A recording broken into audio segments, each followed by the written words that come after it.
बात करेंगे आज डाइवर्सी की। जानेंगे डाइवर्सी में टास्की क्या होता है और टास्की का इस्तेमाल कहाँ कहाँ किया जाता है।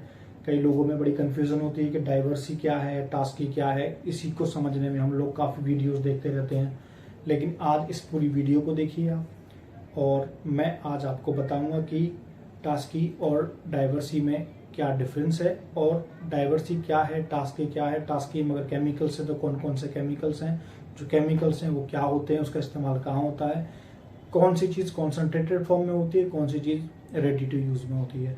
दोस्तों, मैं रोहित व्यास आज आपको बताऊंगा डाइवर्सी और टास्की के बारे में। मेरे साथ जुड़े रहिए और यह पूरी वीडियो देखते रहिए। दोस्तों, पहले जान लेते हैं डाइवर्सी क्या है। डाइवर्सी एक कंपनी है। डाइवर्सी के अंदर ही टास्की का एक ब्रांड है जो कि R1, R2, R3, R4, R5, R6, R7, R8, R9 की सीरीज में आता है और यह सारे केमिकल्स क्लीनिंग के ही फॉर्म में होते हैं। यूं तो डाइवर्सी के अंदर बहुत सी सीरीज हैं और अलग अलग केमिकल्स इसमें मैन्युफैक्चर होते हैं, या समझें कि अलग अलग केमिकल्स डाइवर्सी के अंडर ब्रांड में वर्क करते हैं। दोस्तों, डाइवर्सी की शुरुआत 1923 में हुई और 4 अगस्त 2023 को डाइवर्सी एक पहली ऐसी कंपनी है जो अपने 100 साल पूरे कर चुकी है। डाइवर्सी एक पहली कंपनी है जिसने एक मार्केट को आइडिया दिया कि केमिकल्स को भी पैक करके बेचा जा सकता है या क्लीनिंग केमिकल्स भी बनाए जा सकते हैं। दोस्तों, इसकी स्थापना किसने की ये भी हम जानेंगे। इसकी स्थापना ऑगस्ट और हर्बर्ट कोच ने की और इसकी स्थापना अमेरिका में हुई सन 1923 में हुई। अब जानेंगे डाइवर्सी क्या है और टास्की क्या है। डाइवर्सी तो एक कंपनी है। डाइवर्सी के अंडर ही टास्की के केमिकल्स को बनाया जाता है। दोस्तों, हम ये सीधे शब्दों में समझेंगे कि टास्की ही केमिकल्स हैं और उन्हीं की एक सीरीज है जो कि क्लीनिंग को करने के लिए इस्तेमाल की जाती है। अब इसमें कौन कौन से केमिकल्स आते हैं और इनका यूजेस क्या होता है उसके बारे में हम बात कर लेते हैं। पहले बात करते हैं R1 की। R1 बाथरूम क्लीनर कम सैनिटाइजर होता है। इसका इस्तेमाल बाथरूम के सभी पूरे सरफेस पर किया जाता है और यह मार्बल और ग्रेनाइट के लिए काफ़ी उपयोगी होता है। बात करेंगे R2 की। R2 हमारा हार्ड सरफेस क्लीनर के नाम से जाना जाता है। यूं हम हार्ड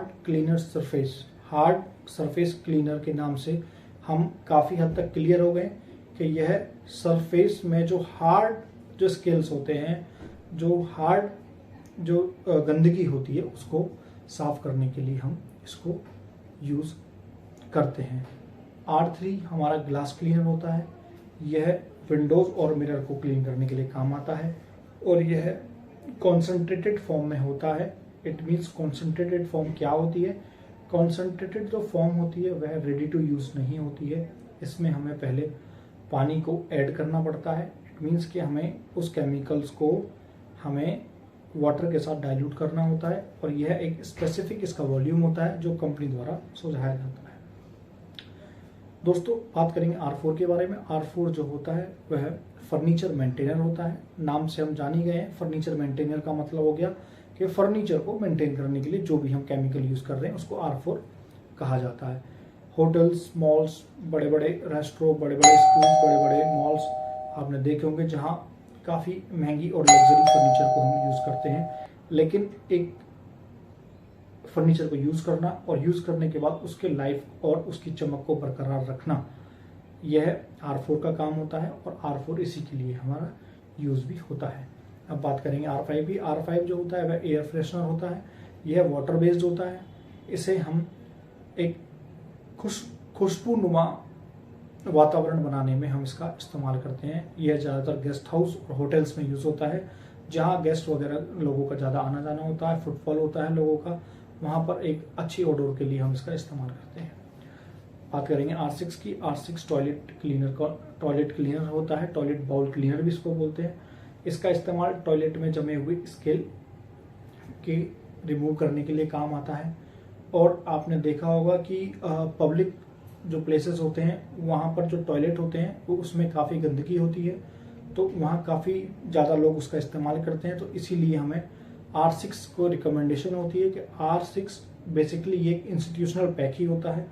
इंस्टीट्यूशनल और होम जो यूज़र्स होते हैं वो दोनों एक डिफरेंट चीज़ होती है। घर पे लिमिटेड लोगों से इस्तेमाल किए जाते हैं चीज़ें, तो वहाँ पर उतनी ज़्यादा पावरफुल केमिकल्स का हमें रिक्वायरमेंट नहीं रहती। लेकिन बात करेंगे इंस्टीट्यूशंस की, बड़े बड़े मॉल्स की, हॉस्पिटल्स की, कंपनीज की, तो वहाँ पर ज़्यादा लोग होते हैं, ज़्यादा लोग इस्तेमाल करते हैं, इसीलिए हम टास्की केमिकल्स को यूज़ करते हैं। बेसिकली टास्की के जो केमिकल्स हैं वो इंस्टीट्यूशंस बेस्ड ही हैं, वह कॉमर्शियल प्लेसेस पे ही यूज़ होते हैं। इसका इस्तेमाल हम घर में आमतौर पर नहीं किया करते। दोस्तों बात करेंगे अब R7 की। R7 जो है वह फ्लोर क्लीनर होता है। यह फ्लोर क्लीनिंग के लिए इस्तेमाल किया जाता है।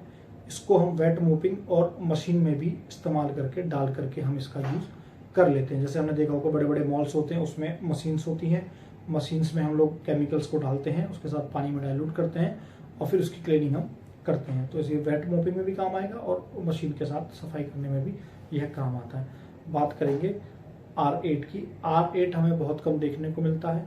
बेसिकली ये कैटल क्लीनर होता है, जो हम आमतौर पर जो चाय वगैरह हम बनाते हैं, यूज़ करते हैं इंस्टीट्यूशंस में, कॉमर्शियल प्लेसेस पे, तो उसमें सफाई करने के लिए हमें जो केमिकल इस्तेमाल करते हैं R8 होता है। वह टी केटल्स को क्लीन करने के लिए बेसिकली काम आता है। बात करेंगे R9 की। यह बाथरूम क्लीनर कॉन्सेंट्रेट होता है, जो हम R1 के सिमिलर होता है, लेकिन यह कॉन्सेंट्रेटेड फॉर्म में होता है। कॉन्सेंट्रेटेड फॉर्म का मतलब मैंने आपको पहले ही बताया कि ये हमें वाटर के साथ डाइल्यूट करना होता है, तभी हम इसका एक अच्छा यूज़ और इफेक्टिव यूज़ हम कर सकते हैं। दोस्तों ये सारी चीज़ थी, जानकारी आपको दी गई थी, वो टास्की के बारे में आपको दी गई थी, टास्की की R सीरीज़ की। यूँ तो इसमें D सीरीज़ भी आती है, सुमा की सीरीज़ आती है, T101 T सीरीज़ आती है, T103, काफ़ी ज़्यादा सीरीज़ है। उसके बारे में हम फिर अलग से वीडियो बनाएंगे, उसमें हम जानेंगे कि और भी जो टास्की केमिकल्स हैं, जो सीरीज़ है, उसमें कौन कौन सी सीरीज़ है और वो केमिकल्स का इस्तेमाल कहाँ कहाँ किया जाता है। दोस्तों आपको मैं फिर एक बार बता देता हूँ कि जो टास्की के सारे केमिकल्स हैं वो होम यूज़ के लिए रिकमेंडेड नहीं होते हैं। यह बेसिकली कॉमर्शियल पैक होता है, कॉमर्शियल जगह पर इसका इस्तेमाल होता है। लेकिन अभी रिसेंट में कुछ टाइम पहले ही एक और सीरीज़ को लॉन्च किया गया है जो कि होम बेस्ड भी है, उसको घर पर भी लोग इस्तेमाल कर सकते हैं। दोस्तों मेरी वीडियो देखने के लिए बहुत बहुत धन्यवाद। जिन लोगों ने मेरे चैनल को सब्सक्राइब किया है वो ज़्यादा से ज़्यादा शेयर करें और मेरी सभी वीडियोस को अपने आसपास जो सराउंडिंग्स हैं, लोगों को जिनको इसकी नीड है उनको फॉरवर्ड करें। और जिन लोगों ने मेरे चैनल को सब्सक्राइब नहीं किया है वह मेरे चैनल को सब्सक्राइब करें। धन्यवाद दोस्तों।